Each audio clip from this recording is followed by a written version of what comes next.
खारवा, Modi ji, drugs, signature bridge और आतंकवाद। नमस्कार दोस्तों, जय श्री राम। गुजरात के खारवा समाज के हौसले के बारे में तो हमने सभी ने जाना है। इसकी बातें हमने हाल ही में देखी है। चलो इसके बारे में कुछ और बातें करते हैं। साथ ही इस बात पर भी चर्चा हो रही है कि नशीले पदार्थों की तस्करी और मोदी साहब के आगमन की तैयारियों के बीच चमत्कार कैसे हुआ। एक तरफ पूरे भारत का पहला और सबसे लंबा सिग्नेचर ब्रिज द्वारका में बनाया जा रहा है।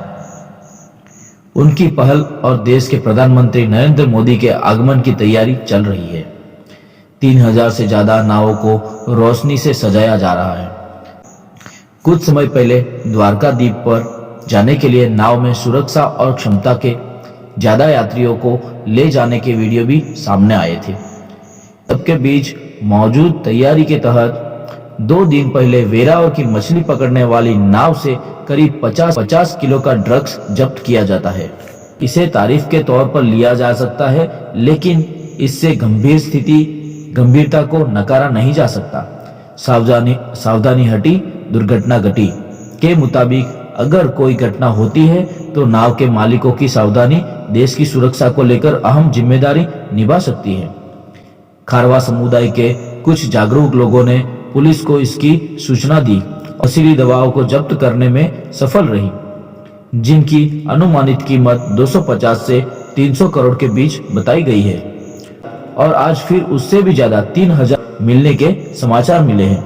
बताया जा रहा है कि दवा के पैकेट यानी कि ड्रग्स के पैकेट पर उर्दू में लिखा हुआ था। इसका मतलब यह है कि खाड़ी देशों से कोई भी सामग्री वेरावल के बंदरगाह तक इतनी आसानी से पहुंच सकती है। समय की गंभीरता और जुड़े पहलू पर ध्यान दे तो एक तरफ जहां देश के पीएम एक बड़े कार्यक्रम के लिए द्वारका के समुद्र की सतह पर पहुंच रहे हैं, उसी सतह पर यह मुख्य स्थान से थोड़ी दूरी पर भारी मात्रा में नशीली दवाओं का पकड़ा जाना बिल्कुल भी आम बात नहीं है।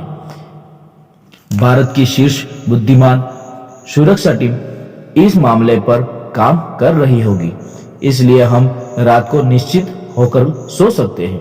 लेकिन अगर अपने देश की सुरक्षा पर विचार करें तो यह समझना जरूरी है कि एक आम नागरिक के तौर पर हमारा योगदान कितना महत्वपूर्ण है।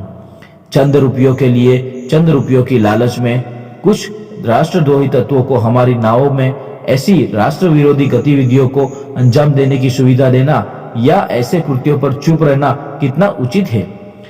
सरकार द्वारा पकड़े जाने पर अपराधी हाय तौबा करते हैं, लेकिन हमारी अपनी राष्ट्रीय भावना से जुड़े नैतिक मूल्यों और नैतिक कर्तव्यों का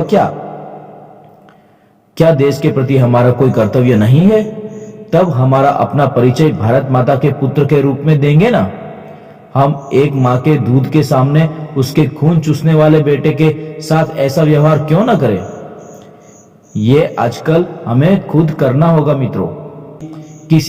किसी सरकार या मोदी जी आकर समझाएंगे, इसके पहले बैठकर इंतजार करने की जरूरत नहीं है। आज देश में हर जगह राष्ट्र विरोधी तत्व भारत के स्वतंत्र नागरिकों के अधिकारों के नाम पर देश में अराजकता फैलाने की, देश की सार्वजनिक संपत्ति को नष्ट करने की या राष्ट्र विरोधी तत्वों या राष्ट्रद्रोही गतिविधियों को बढ़ावा देने में संकोच नहीं करते हैं। ऐसी परिस्थिति में देशभक्त लोगों के लिए अति आवश्यक है कि वे देशभक्ति की रक्षा करें। प्रत्येक नागरिक को एक स्वतंत्र नागरिक के रूप में तथा राष्ट्रीय कर्तव्य के रूप में सदैव सतर्क रहना चाहिए। सरकार की सहायता के लिए अग्रणी बनना चाहिए और सुरक्षा व्यवस्था मजबूत बनाने में योगदान देना चाहिए।